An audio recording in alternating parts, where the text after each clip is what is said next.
Welcome back to the Tracy Take. I'm Tyler here with my brother Ryan, and today we got a special mock draft episode. This is the first time Ryan and I will be alternating picks. It's going to be a lot of fun. We're trying this out, so leave a comment down below. Let us know what you think of the format and also what you think of the picks as we go through this. And while you're at it, hit that subscribe button, leave a like, and also tackle that bell to get notified when new videos come out.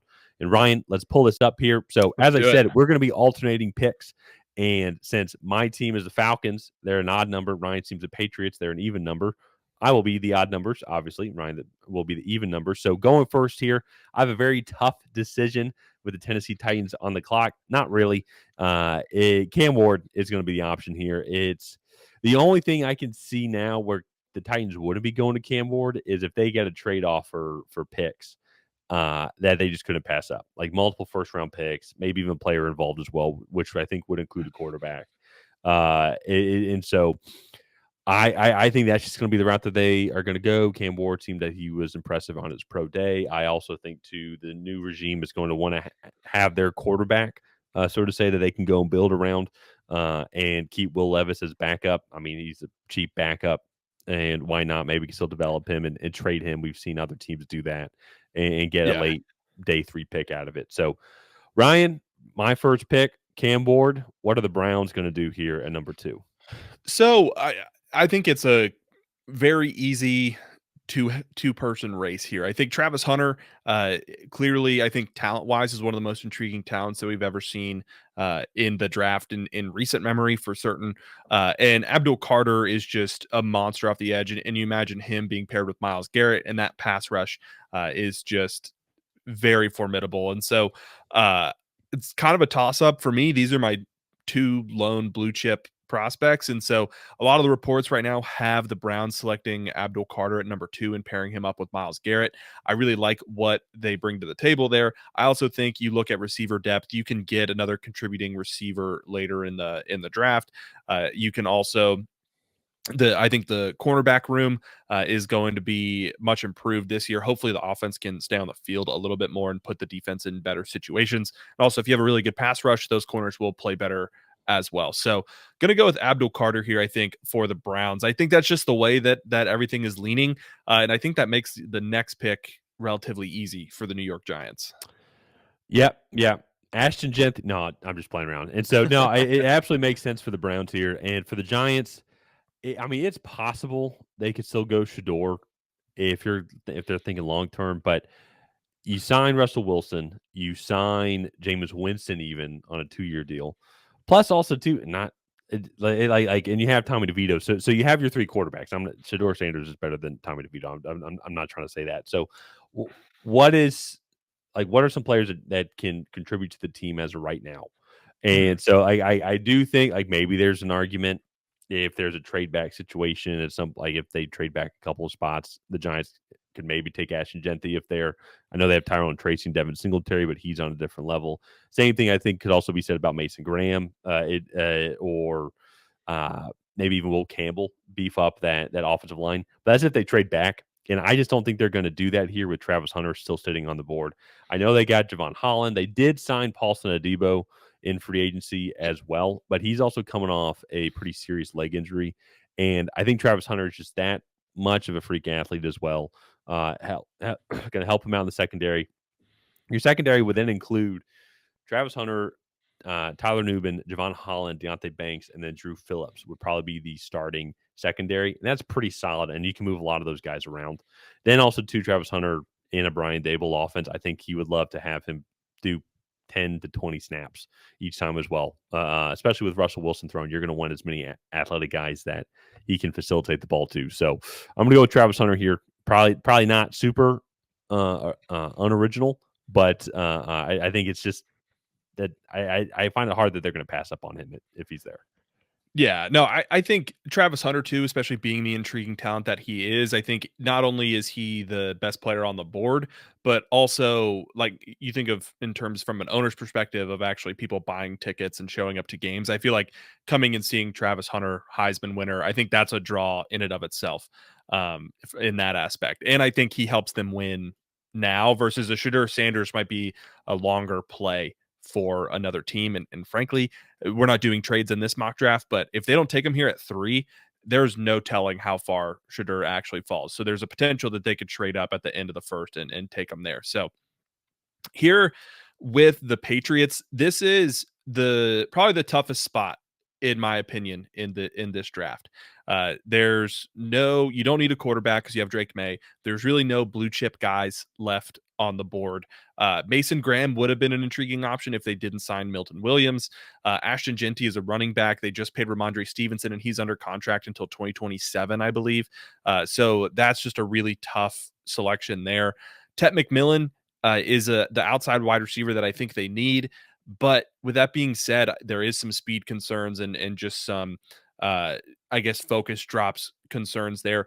I really think that they go with Will Campbell. I really like the personality and a lot of things about his game.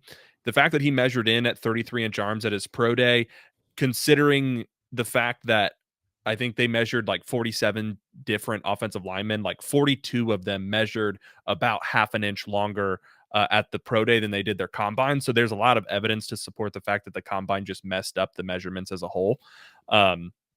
So I do think Will Campbell has the bare minimum arm length is probably the best way to put it. But I think athletically, he has the ability to overcome that arm length. I think his pro comp is probably Rashawn Slater. And I think that the Patriots kind of go with him here at 4. I also like the mentality that he brings to the table. He is I don't want to say like the biggest football guy in this class, but in terms of leadership as a 20-year-old, I just think that is the type of guy that Mike Vrabel is trying to add to this team right now. And the fact that he also probably fills the biggest hole left on the roster, I think is a big plus for him as well. Yeah, no, he is just one of the best offensive linemen in this class as well. And for New England, where you have the investment of Drake May, as you said, just going and getting that guy here. And even if he doesn't work out at left tackle, he's going to kick inside. And I feel very confident that he's going to be a really good offensive lineman for the Patriots for the foreseeable future. So here at Jacksonville, I keep thinking, like, what are some other routes they can end up going here? It is interesting that now that Tet is there as well. Typically, I think that Naz Shedeur has fallen. I feel like a lot of people are normally taking Tet to the Patriots as they need more receiver help. But now, I'm just bringing this up as like maybe this could be another option that I can talk myself going into. But Mason Graham still being there for Jacksonville, and you go look at this team here, and like they have 2 great edge rushers in Jalon Walker and Josh Allen. They've invested a lot on the offensive side of the ball, a lot on the offensive interior as well to protect Trevor Lawrence. And here, I think Mason Graham is one of the better defensive tackle prospects that we've seen in a really long time. Had a great career at Michigan. I think Jacksonville sitting there, I think that they just end up going with Mason Graham. Don't think too much about it and plug him in there. And I think that that'd be really fun to see him go alongside Jalon Walker and Josh Allen, especially with the explosiveness that both of those guys have. Mason Graham, I think it's going to give them even more opportunity to succeed. Yeah, I also think too the disruption that he has on that interior. I think that would be a really nice pairing with those 2 edge rushers. He is a better run defender than his weight would suggest, and so I think that that's a really good pick and a good situation where best player available kind of meets the team need as well. So here with the Raiders, I do think that this is a potential Shedeur Sanders landing spot. I'm not going to take him here. I'm really looking at the 2 guys at the top of the board. It really just depends on what Pete Carroll and this front office want to do. I'm going to go with Tetairoa McMillan. I feel like he would be a really good complement to Jakobi Meyers and in that team that they have. I also think you have Brock Bowers in that offense. I think Brock Bowers can line up in line, and he had one of the most prolific. No, he had the most prolific rookie tight end season of all time. And so I feel like you go and you get Geno a big outside target like Tetairoa McMillan. I think that that's a really good pick. You can invest in running back later in this draft and go and get a Quinshon Judkins, Travion Henderson, Dylan Sampson, Caleb Johnson, Devin Neal. Like the list for these running backs just goes on. And for that reason, I think Ashton Jeanty might fall a little bit. A name I didn't even say, the next guy on the list would be Omarion Hampton. So I think that's a really intriguing option there for the Raiders to maybe trade up at the end of the first and get Omarion Hampton. So I'm going to go with Tet here though, and give Geno the wide receiver pairing that he wants. I like it. Yeah, no, it absolutely makes sense as well. I was even thinking somebody commented on one of our more recent mock drafts, and we started to mock Ashton Jeanty going to the Raiders, but once again, it's because Tet was off the board by this pick, Yeah. and I do believe between the two, they would probably go with Tet just because of a couple things. One, I think Tet would kind of fit the type of receiver that they're looking for, and at the same time, too, this running back class is extremely deep. They can go get Omarion Hampton or even wait till the third round and maybe get a Quinshon Judkins, Dylan Sampson, Caleb Johnson. The list just goes on the types of running backs that they can go and get. And there's even a lot of day 3 guys I think they could come in and probably be their starting running back. So here the Jets are on the board, and I think several different routes they can end up going. Shedeur, I think, is a legitimate spot here. I think receiver is also a good one as well as of right now. I mean, Garrett Wilson is obviously the main guy. They did sign Josh Reynolds at Jacksonville. They do still have Alan Lazard, but once again, I'm not really super impressed with those guys as well. You still want to try and get Justin Fields, a couple more guys to throw to. I think this is going to be something that they do end up addressing. I think offensive line could be a very sneaky play here. But one of the areas I think that they potentially could end up going is going to be that tight end spot. And this might be it feels weird, Tyler Warren going 6 spots ahead of where Brock Bowers went. But at the same time, though, too, I also think Tyler Warren would be a good guy to complement Justin Fields and this type of offense as well. Maybe they could go Jahdae Barron and maybe try and replace DJ Reed that they lost free agency. They did sign Andre Cisco and Brandon Stevenson, though, in free agency. Jahdae Barron would provide a lot of versatility, but I'm going to go with Tyler Warren here. Kind of get that tight end, get another pass catcher, and at the same time, too, you'll also indirectly be helping out the offensive line, kind of in that run blocking as well. You're still trying to develop that skill. Olu at left tackle, I think is a good thing. He was playing well and improving before he got hurt. Elijah Vera Tucker was healthy. And when healthy, he's one of the better guards. Joe Tippmann is also an up-and-coming center. So I have to kind of see how Carter Warren does at right tackle and his overall development.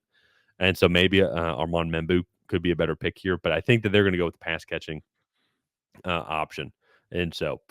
Yeah, I also think you look at some of the later options at tackle. Like you have Anthony Belton that I think would make a really solid right tackle. Ozzie Trapillo was a really good right tackle at Boston College for a number of years. So those would all be, I think, good options there.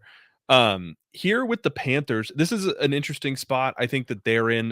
Tet McMillan is off the board. Tyler Warren, I think, would have been a good complement with Ja'Tavion Sanders. And so I do think that edge is probably their biggest need. They invested heavily in that defensive interior, and so Mike Green is probably the pick here, I think, for them if this is how the board falls. I know that there are like some character concerns there. I think they also could go with James Pearce Jr., but I think if you're going off just a raw talent perspective, I do think that Mike Green is probably the best one to come off the board. He fills a need for them immediately, kind of coming in and just looking at what they have. He would probably be their best edge rusher right away. So I'm going to go with Mike Green. I'm curious to see Panthers fans' thoughts on that. You could have had like an Ashton Jeanty, a Malaki Starks, even maybe Jihaad Campbell at that spot. But I'm going to go with Mike Green and just get the true edge rusher. Yeah, I like it. I can see the Panthers. I think they're in a great spot with kind of like their overall team weaknesses and where they need to improve on, and where they're fitting is going to be. They're still going to be able to get a lot of the top guys at the defensive line or that front 7 position as well. And so I think the same could honestly kind of apply to the Saints as well. Just wanting to continue to keep on improving the the defensive front, that front 7. They did trade with your Patriots for Devon Godshaw. Ka-chow. I was like Lightning McQueen there. And so ka-chow. Anyways, but and so that's really their only big investment overall. Cameron Jordan is coming back, but he's definitely getting up there in age. And so I I do like some of their linebackers that they have as well. Demario Davis has been there for a second, but also guys like Pete Warner as well. And so I'm saying that I mean like maybe linebacker could be a thought that they're going, but I think it maybe is a little too early for Jihaad Campbell. And so to me, they did get Brian Breesy, defensive tackle, the first round picks. Maybe they keep on developing him, and this is a deep defensive line class. And so I think they can address that position elsewhere. I am going to go. I'll go edge rusher also. I will go with the guy that tested extremely well. I am going to go with Shemar Stewart here. And so I know this seems like a controversial pick, but I think something similar, and you've said this a lot, just with the way he tested and how we have seen these scouts kind of value overall athleticism, especially in testing. That's guys like that have risen up draft boards. I think Shemar Stewart's going to be a similar fit as well. I also think he fits that kind of 4-3 scheme, what they're trying to do in New Orleans. Now, that being said, that is under Dennis Allen. So what changes are there going to be? It is going to, I think, maybe affect that pick. But a guy like Shemar Stewart, who has been testing well, I think he's going to go there. I do think that Shemar Stewart is going to maybe not a Trayvon Walker-esque rise, but you go look and he's literally the most athletic edge rusher that has ever been tested at the combine. And so like I really like the fit. I think that is if they continue to run that 4-3, which I believe is the plan for right now, I do think that would be a really good pick for them.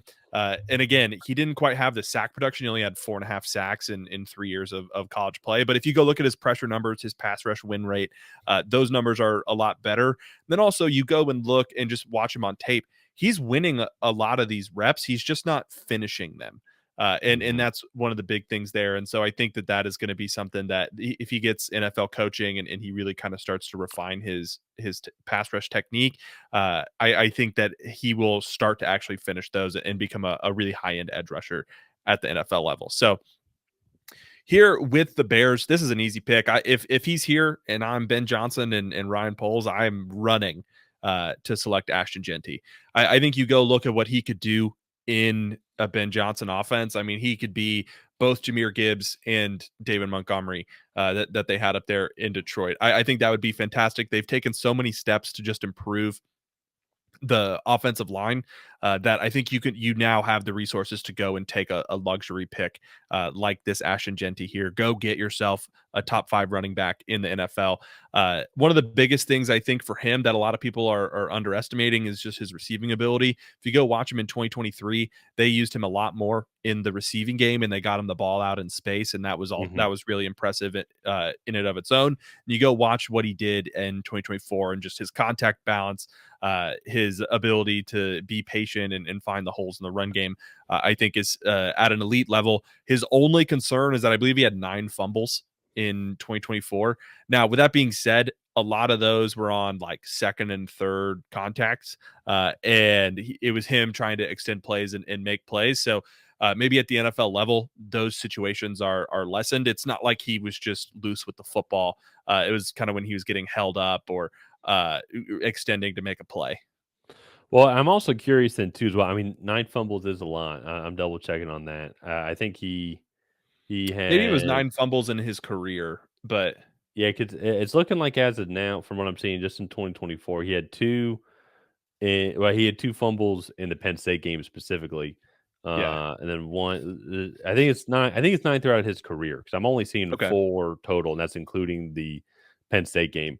But I also think too another thing as well. He had 374 carries. Yeah, which in a season, which that's wild to me as well. And he only played in 14 games as well. Like so, if you go look at the amount of touches that he had 1, 2, 3, 4, 5, 6, 7, 8 games over 30 carries. Yeah, you know, so it's like just statistically, you know, they're going to happen, and then 2 of them were against Penn State, against admittedly the best defense. So I think Ashton Jeanty in a Ben Johnson offense, I think would be really exciting. I would love that as I have the number 1 pick in my dynasty league. So I think that would be a lot of fun. Make it very, very easy, I think, on who I would want to select there. So Yeah. moving on now to the Niners here. Niners could go in a lot of different directions. It's everybody is thinking offensive line here, but I'm actually going to go a little bit of a different route. And so they do have some good pieces still on that offensive line. Trent Williams still, when healthy, is one of the best offensive linemen in the league. They did draft right guard Dominic Puny last year as well, and he's going to be slotting in, and so they're looking to keep on improving there. But an area I think that's really weak still, and I think that could help out this team a lot, especially on the defensive side of the ball, especially too as well with Robert Saleh being in there, is getting a nice, big, beefy defensive tackle to really eat up the middle and also help Nick Bosa get some more one-on-one attention. And I really like Kenneth Grant in this system here. I mean, the dude is huge. Also, too, looking at this depth chart as well for the San Francisco 49ers. Right now, it's Jordan Elliott from Cleveland, Evan Anderson, who is an undrafted guy from last year. Then they have Kevin Givens, and then Keala Davis as well.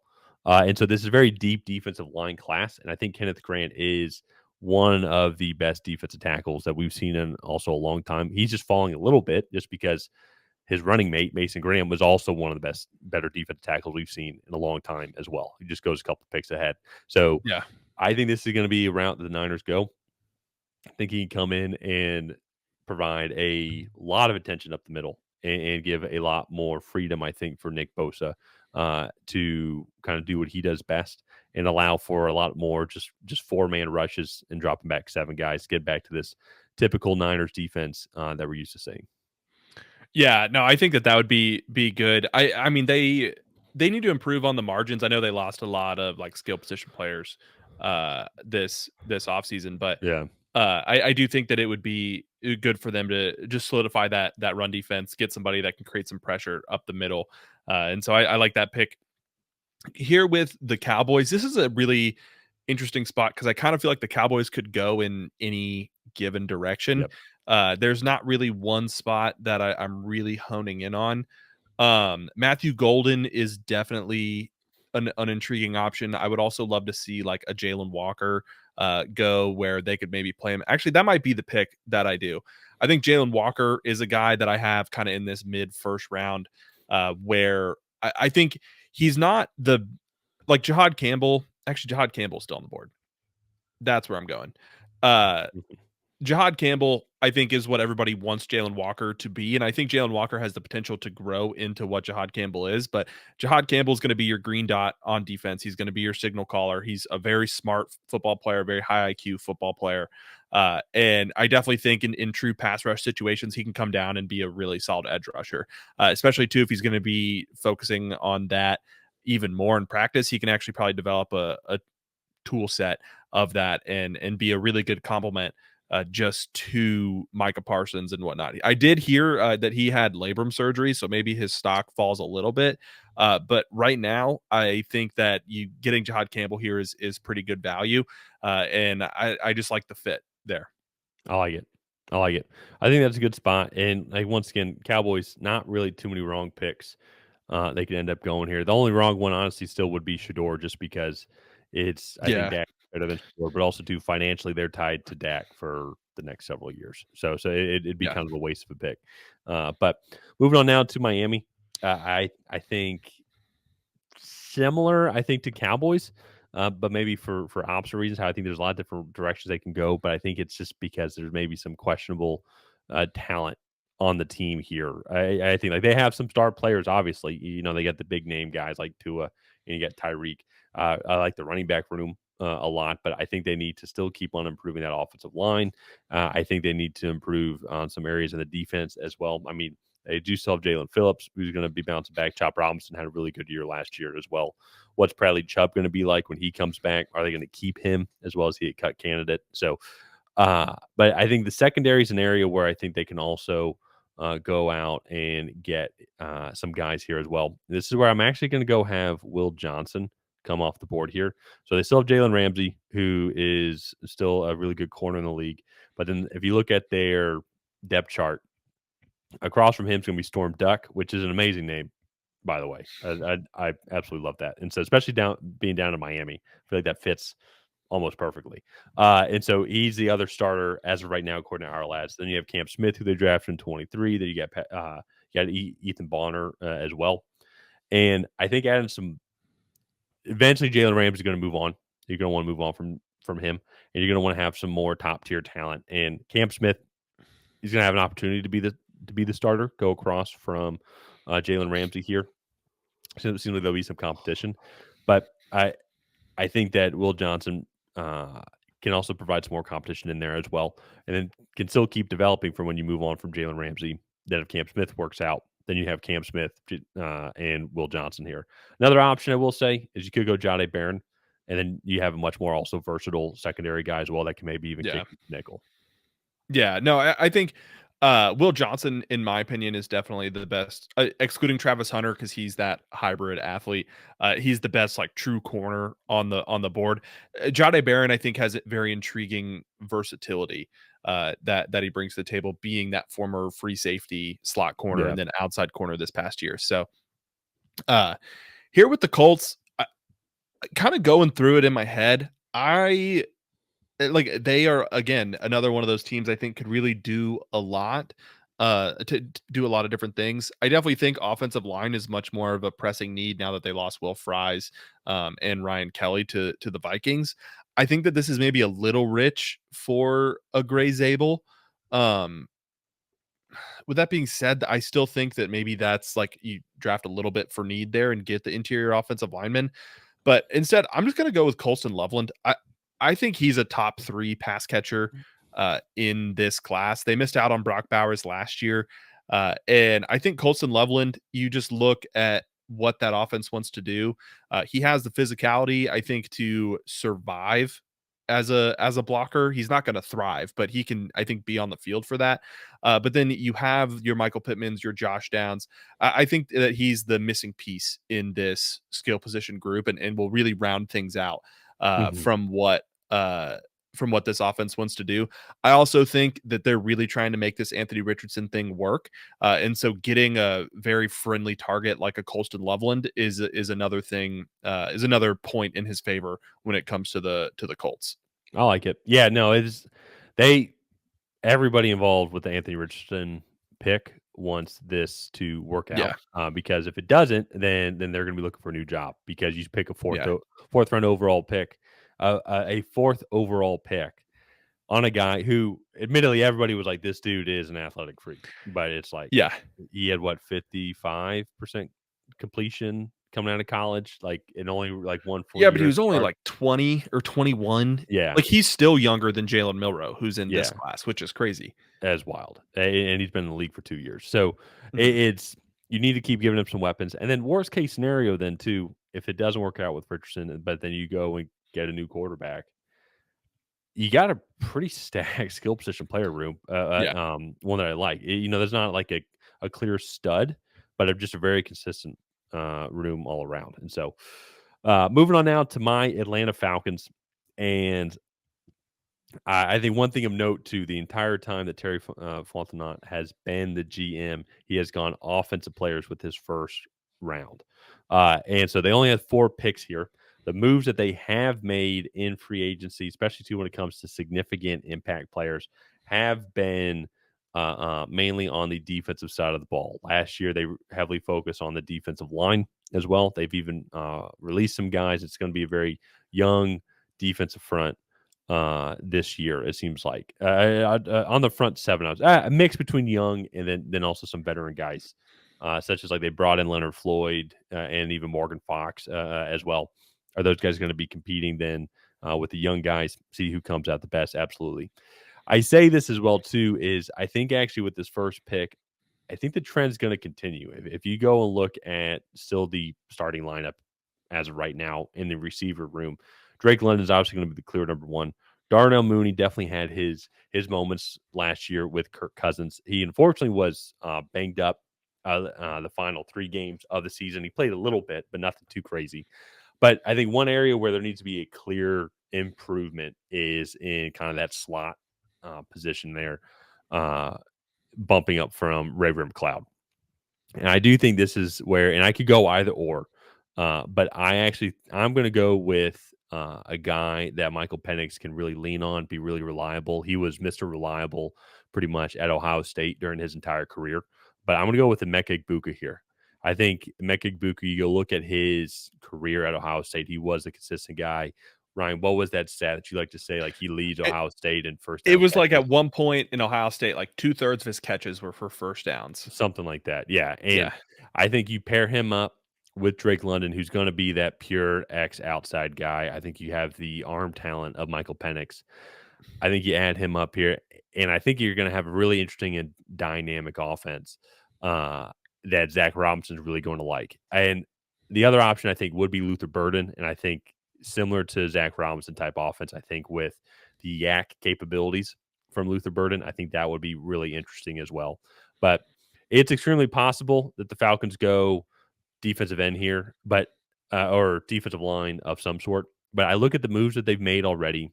I look at the moves that they made over the past couple of years as well. They've invested heavily into this, into that front seven, especially on that defensive line with like top 100 picks. And so I don't think that they're going to break this change now. I think Emeka Egbuka is a great prospect.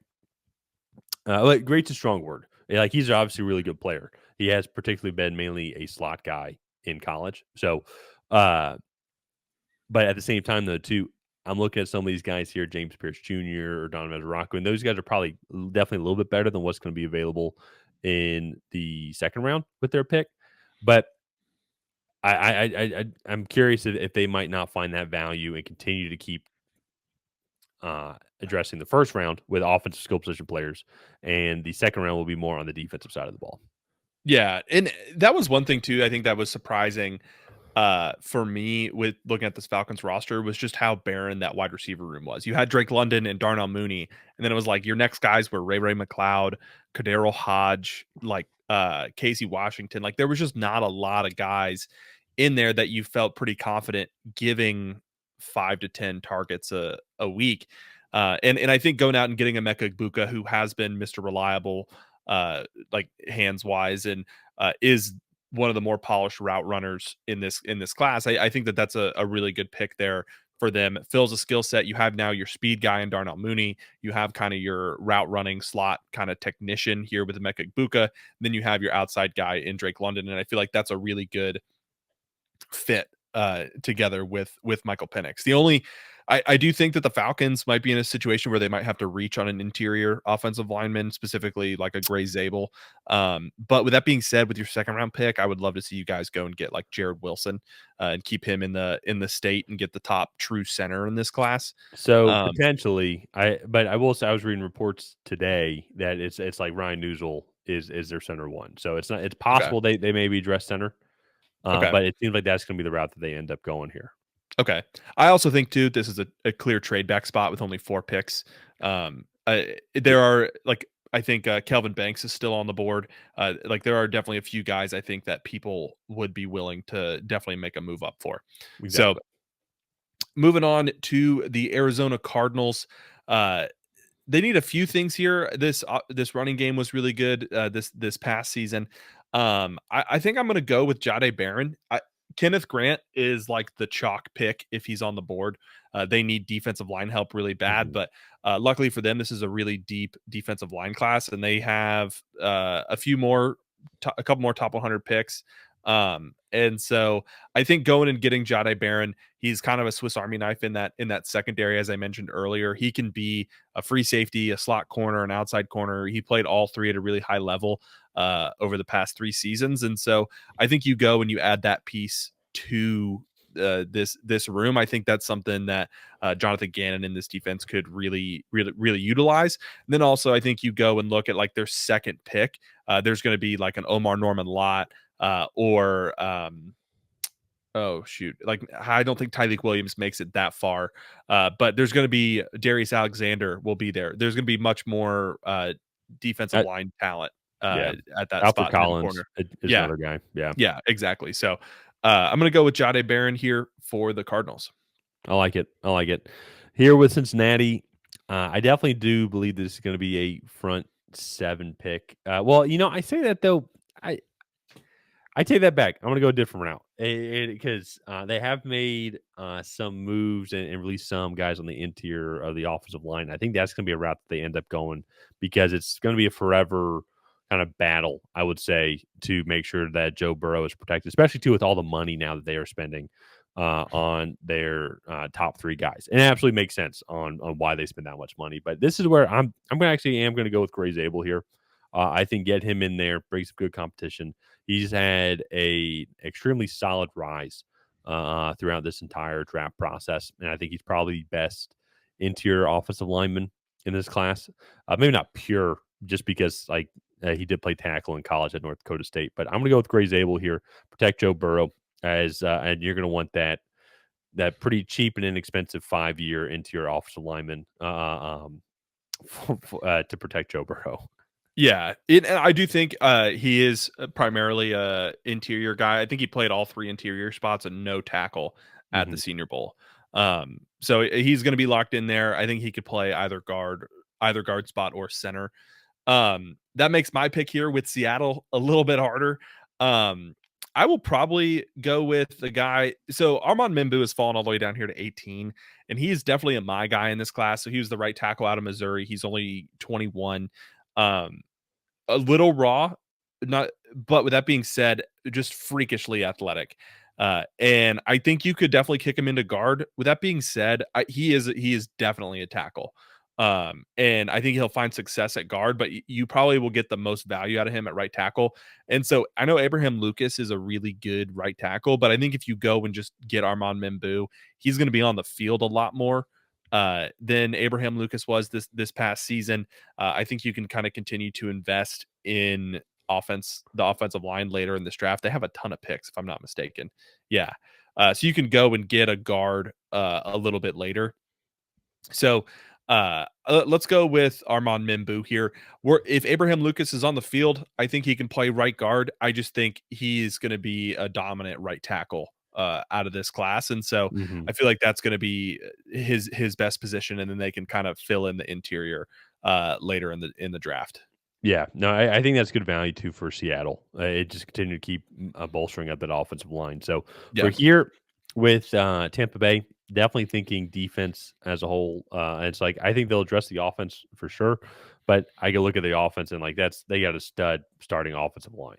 Just starting offense, so to say. Really like all the players that they have. Which as a Falcons fan, I don't like saying that, but here I think if they're trying to keep on improving that front seven. I think trying to find a guy that's super versatile is going to be somebody that will help them out as of right now. Because even too on the same time, they do have good guys on the defensive side of the ball. It's just how can they keep on improving? And I think a guy like Jalon Walker coming in, and he can be an edge rusher. He can improve as I think a linebacker as well because they have him as a linebacker, but I think he's kind of more of as an edge rusher. He's like the opposite of Jihaad Campbell. Like Jihaad Campbell's a linebacker that can be an edge rusher. And Jalon Walker, to me, is I think actually more of like an edge rusher that could be a linebacker if developed properly. So I think Jalon Walker will go in there. I think he fits that 3-4 system that they have a lot. He's going to have opportunities to show his athleticism with Vita Vea up the middle. You're going to have Yaya Diaby on the other side. They did just sign Hassan Reddick as well too, so allow him to kind of grow and develop and really just move him around that defensive front. Yeah, no, I like that fit a lot. I think Todd Bowles would love a versatile piece like that, and I believe it was Devin White that was the guy that used to move around for them all the time, and I feel like that's a good pro comp for him. So going on to the Denver Broncos. I think a decent bit of ways that they could go here with Emeka Egbuka being off the board. I'm not as sold on Luther Burden. I think there's also a little bit of redundancy there with like Marvin Mims and just the way that they play. But I am kind of leaning towards Omarion Hampton. I do think they could also go with like a defensive interior like a Derrick Harmon or a Walter Nolen and kind of increase the interior pressure there with Zach Allen. So I think that's definitely a very reasonable take. With that being said, Omarion Hampton here, this is a guy that I just really like. And I think you go look, they have Audric Estime and Jaleel McLaughlin on the roster, but Omarion Hampton is way better than both of those guys. And I really like what he brings to the table. I think Sean Payton would have a grand old time getting the ball in Omarion Hampton's hands. So I'm going to go with him here. Great contact balance, great power. I talk about this, I feel like every time. There was one rep, I forget who it was against, but they're in the low red zone at like the 5 or 6 yard line, and an offensive lineman falls on the ground in front of them. So Omarion Hampton hurdles the offensive lineman, and while in the air takes on a linebacker, still is able to generate enough force while he's in the air to push him back, and then lands on his feet and then pushes the pile into the end zone for a touchdown. And so it's just really impressive what he can do. He's not quite on the level of Ashton Jeanty, but I do think like there's a clear tier where Ashton Jeanty is in, and then there's a clear tier where Omarion Hampton is. And then after that, you have the start of the next tier where there's a big group of running backs. So I think the Broncos get the running back of the future there. Man, that's what I was going to take there for Pittsburgh Steelers. I thought it was kind of just working out too easily there for me. But here, though, I will say I do think Pittsburgh still goes offensive route here. Typically, also do similar trend for at least the Tracy Take, as well as Pittsburgh has gone offensive. The all four years of the Tracy Take has been in existence, and I think the way that this board is shaping up as well, I do think Luther Burden would be very interesting. You don't want Shedeur? No, I think we're going to pass on Shedeur. Okay. I think they're going to have a little bit better value as of right now. I think honestly, then too, they can wait and go get somebody else. And I say that too. Also, I will say I'm in the assumption as well too that Aaron Rodgers is going to be the quarterback there at least this year, potentially even next year also too. And then they can go and find and develop a quarterback that way, or maybe even use their 3rd round pick to get a quarterback. But I'm going to go Luther Burden here. I know they use their 2nd round pick on DK Metcalf. I think Luther Burden can come in there. My apologies. Can come in there and compete with Calvin Austin for that slot spot. And I really like the way that this offense is shaping up. The worst part is Arthur Smith would be the offensive coordinator. But I mean, you have George Pickens on one side, DK Metcalf on the other. You got the Yak guy, Luther Burden. You got Aaron Rodgers, one of the best quarterbacks to play the game, throwing to him. And and then your 3rd round pick, I would think that you could go and get one of these other top 100 running backs as well. So I really like the way that this offense is shaping up. And Pat Freiermuth, totally forgot about that. You'd have a lot of great weapons in Pittsburgh, really spread out these defenses. So, and they would they would have to invest in a running back at some point because they didn't bring back Najee Harris. But Jaylen Warren, you could very easily form a solid running back by committee with Jaylen Warren. You could. Yeah, I mean, they do have Kenneth Gainwell back there also. And Cordell Patterson's career is on life support thanks to Arthur Smith. You know, so they could figure something out. Yeah, no, for sure. I like that fit. I mean, I think if you look at a win now mode, they have the defensive line, I think, to win this year. Maybe they need to invest in it for the upcoming years. Secondary wise, I think that they maybe Malaki Starks would be another option there. Yeah. But I do think in terms of winning now and scoring points and making this offense more prolific, I do think that is a really solid pick.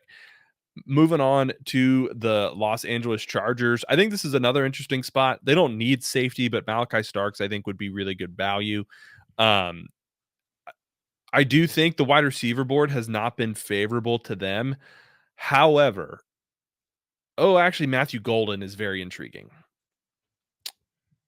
Yeah, that might be the pick. Both tight ends are off the board. I'm not going to go with Matthew Golden. I'm going to go with Derrick Harmon. I do think you look at the defensive interior and that defensive line, they really need some guys there as well. So I think you go and you get really one of the best defensive tackles in college football here. He had the most pressures of any defensive interior guy this past season.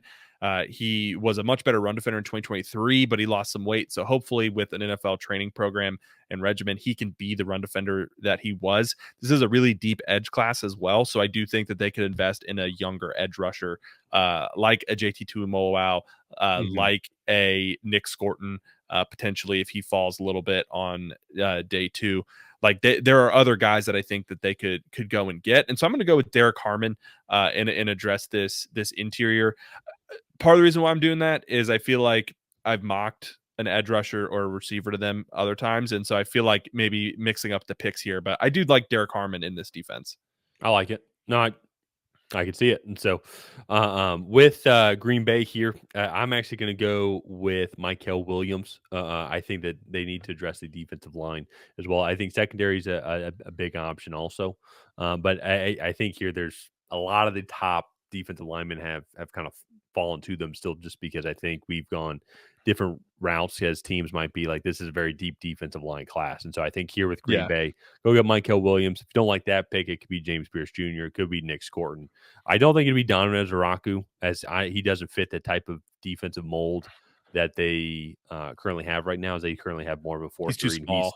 he's definitely more of an outside linebacker, like a 3-4 Yeah. type system. But I can see Williams, Pierce, Scourton. Who else is on the board still here? In the edge rush department. Oh man, That's actually most of them. That's actually still you got like Landon Jackson potentially. Princely Uman Mielon kind of falls into that maybe outside linebacker So category. but still guys that would fit their scheme pretty well. And so I'm gonna go with Mykel Williams. Okay. Here for the Vikings, I think it would be a pretty solid move to round out this secondary. That defense made a lot of transformations this past season and was really good for the most part. And so I think going in the fact that Malaki Starks is still on the board is just a talent I can't pass up.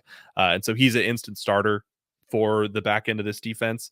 And I just like the fit. So I'm going to take him here. Give B-Flow a new safety. I like it.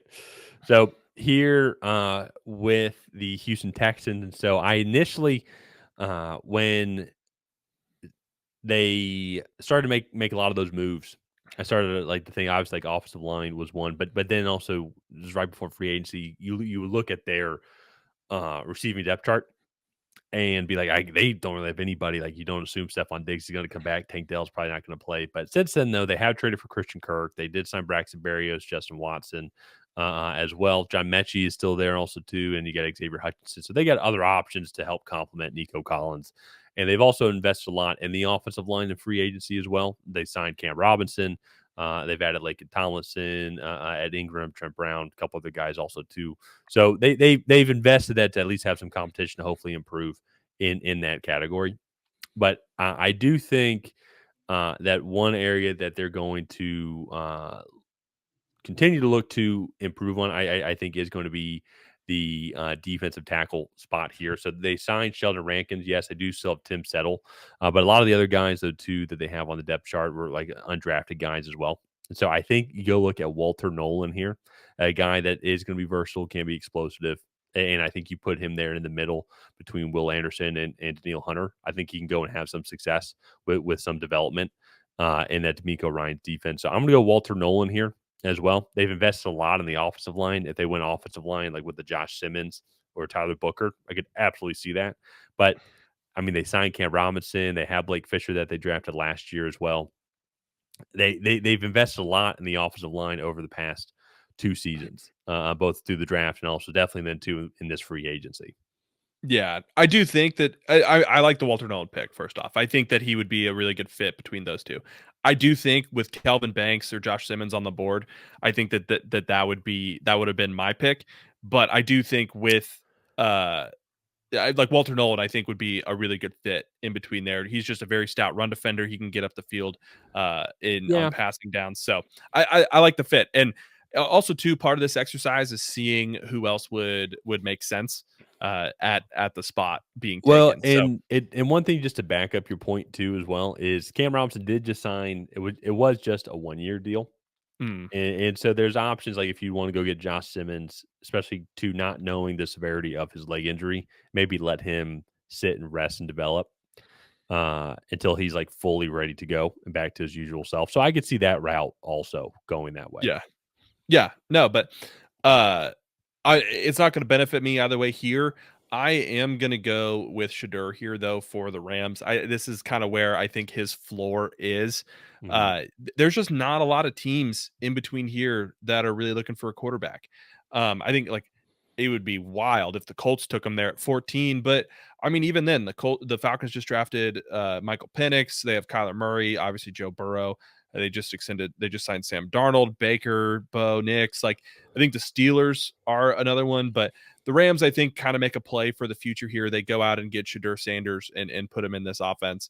I think that Sean McVay is the exact right coach that Shedeur Sanders would need to kind of round out his game, get right technically and throwing mechanics wise. I think that would be a really good spot for him as well. And so I like Shedeur here to the Rams. Yeah. No, I think come draft night, and one of the next ones we should do is where we do include trades. But I can see teams like the Giants who maybe pass on him if he's still there, like moving up significantly. Yeah. To go and get him. Browns, I could see doing the same thing, as they definitely have the draft picks to do that. So it'll be interesting to see. But that being said, with the Rams, I can see them doing that. They do have Jimmy Garoppolo as their backup, have Stetson Bennett still as well. But actually, that would be a very fun just internet poll. Who's better, Shedeur Sanders or Stetson Bennett? just to see what people say. So here with the Baltimore Ravens, they haven't made too many moves overall when it comes to additions. They have lost some guys on the uh, offensive line side, such as Patrick McCarry. And so they did re-sign Ronnie Stanley to a couple-year deal. And this is actually where I am going to have Josh Simmons come off the board. Is Ronnie Stanley, he has been battling some injuries during his time here. And I know, and I guess you can maybe honestly go with Kelvin Banks here as well. But I think Josh Simmons, when healthy, was going to be a top 5 left tackle pick. Your Patriots will be taking him at 4th overall if healthy. And so I think here you allow time to make sure Josh Simmons is healthy. You allow time to have him continue to develop while Ronnie Stanley is playing. And we've seen the Ravens do this in the past with Andrew Voorhees as well, who's now slated to be the starting left guard, if it wasn't already. And if you don't know that story, he tore his ACL at the combine in 2023. He was going to be a top 100 pick. He fell all the way to the 7th round just because of that. So the Ravens snagged him, and now they have a starting left guard. And they just needed a little bit of time. So I think the logic could be the same for Simmons. I think Banks could also use that as well and use that time to develop. Yeah. Yeah, no, I mean, I like that fit. I do think if they want somebody to like fill in for Patrick McCarry, Banks, I think, would be the better pick now. I also think that's an easier projection to guard. But with that being said, like you said, Simmons would be the 4th pick in this draft if he continued to play the way he was and didn't tear his patellar tendon. Dude's wild. Yeah. You go watch his film from this past year at Ohio State before the injury, and I mean, dude might be the most athletic guy on the field. Oh yeah, and I will say they were playing scrubs, but you just go watch that first half of the Oregon game, and he wasn't really losing any reps at all. So here with the Lions, this is another interesting pick. They do need an edge rusher to kind of go across from Aiden Hutchinson. I'm not going to go that route. I'm actually going to go with Kelvin Banks just because I feel like it's really good value there. They could use a guard, but then also too, their tackles are aging. Taylor Decker and who's the other one? I know Penei Sewell. I'm not talking about Penei Sewell. Are you talking about Frank Ragnow? Yeah, Frank Ragnow. Like those guys are getting older. I think you go and you get some offensive line depth there with Kelvin Banks. He can play guard, but then I think if he plays guard for a season or two and one of those guys moves on, then he fills in at that tackle spot there. I also think he would be a fantastic jumbo tight end. So like there are a bunch of different ways I could see the Lions utilizing this pick, but getting a talent like Kelvin Banks here at 28, I think would be really intriguing for this team. So I'm going to go with Kelvin Banks here for the Lions. I like it. So Washington here, they've made a lot of moves in free agency. If you haven't heard already, traded for Deebo Samuel, traded for Laramie Tunzel as well. And so they've even brought on some guys as well, like as Javon Kinlaw to kind of help continue to keep that dominant defensive line, especially the defensive interior that we're used to seeing out of Washington. But here, I do think that they're going to stick on that defensive line here. James Pearce Jr. falling all the way down to them. They did move on from Dante Fowler as well, which absolutely makes sense. He had a great year, but I understand why you moved on from him. And so I think they're going to go with James Pearce Jr. here. I think Donovan Ezraku is also a very solid option as well, or Nic Scourton, whichever one would kind of fit their scheme. I feel like they would typically actually go with the more guy that would lean towards an outside linebacker. And that's why I think actually James Pearce Yeah. Jr. is probably that good blend because he can be kind of both. And so Nic Scourton is definitely your for sure like defensive end. Donovan Ezraku is your outside linebacker. And so I think James Pearce Jr. can kind of blend to be that both kind of guy. Yeah, no, I think that's a really good pick there. You look, Dan Quinn likes those speed edge rushers, Yeah. so I think that's a really good fit. Interesting spot here for the Bills. So the pick I'm going to go with is probably not the pick that I feel like is very traditional for the Bills. One, because I just don't think this player is available very often for them. But they do need edge rusher. They do need like just really kind of help in that front seven, specifically linebacker and edge rusher. They could go Donovan Ezraku, Nic Scourton. Demetrius Knight would be an intriguing option there. But with Matthew Golden still on the board, they just extended Khalil Shakir. They drafted Keon Coleman this past season. I think that would be a really good receiving trio. You have the two tight ends there. That's just really good value. Matthew Golden is my wide receiver 2 in this class. And if you can get him here at 30, I think that's a fantastic value there for them. You give Josh Allen just yet another pass catching option. You also go look at the division right now. In this draft, the Dolphins would have Will Johnson and Jalen Ramsey. The Jets have Sauce Gardner right now, and I believe they signed another corner as well in free agency that is escaping me. The Patriots have Christian Gonzalez and Carlton Davis. So, like, this is a pretty good cornerback. There are pretty good cornerback groups in this division. So going and getting another wide receiver, I don't think would be bad, especially one of this caliber who a lot of people have going in the top 15 of this draft. So I'm going to go with Matthew Golden here for the Bills. I like it. I can see it, especially with them falling that far. So for me, looking at Kansas City here, I think several different ways they could end up going. Obviously, offensive line is the one that I think everybody's talking about here as well. And they absolutely could. I think the way that this board fell is I think if Josh Simmons or Kelvin Banks or Armand Membou fall down to them, I could see them maybe taking a shot there at left tackle because as of right now, it's Jalen Moore, who they did end up signing in free agency at left tackle. But even to there's questions where I would say which Juwan Taylor and even with Wanya Morris, who is the starting right tackle and backup tackle as of right now, according to our lads. And Kingsley Suamaitea could still, I guess, technically play left tackle, but he's probably is going to kick into left guard here. So, but on the flip side, though, too, obviously, you know they have Chris Jones as well, but I think they're trying to continue to keep adding on some good guys here to help out on the defensive line. And a lot of different routes that they could end up going. But I do think a guy like Nic Scourton being there is going to be a route that they could end up going. I know they have George Karlaftis, who they drafted in 2022 as well. But I think he could be a guy that they could end up going, getting in that rotation. And he has the motor, I think, to help out a lot with Chris Jones, get on some more one-on-one opportunities because Chris Jones is going to bring it so much attention already. Okay. You go with Nic Scourton? Yeah. Okay. Yeah, no, I mean, I like that pick. You put him across from George Karlaftis. You have Chris Jones in the middle. Both those guys can move around, and I think that's another really good fit, another piece for Steve Spagnuolo to kind of play with. So, last pick here for the first round here for the Philadelphia Eagles. Interesting spot. I mean, they have very few needs. So whatever you're drafting, I think is going to be I don't want to say a stretch, is going to be a depth piece. And so I do kind of look at the two positions of need. You look at where Mekhi Becton left. You have Milton Williams where he left. They need another corner. And I think that's really it. I guess Josh Sweat also left on the edge. So those are kind of the positions that I'm looking at. And let's see if there's any defensive interior guys that I really like. Actually, yeah. Let's go with Omar Norman-Lott. I mean, of the defensive linemen, you look at what Omar Norman-Lott was able to do on true pass rushing downs. I think he would be a really good Milton Williams replacement.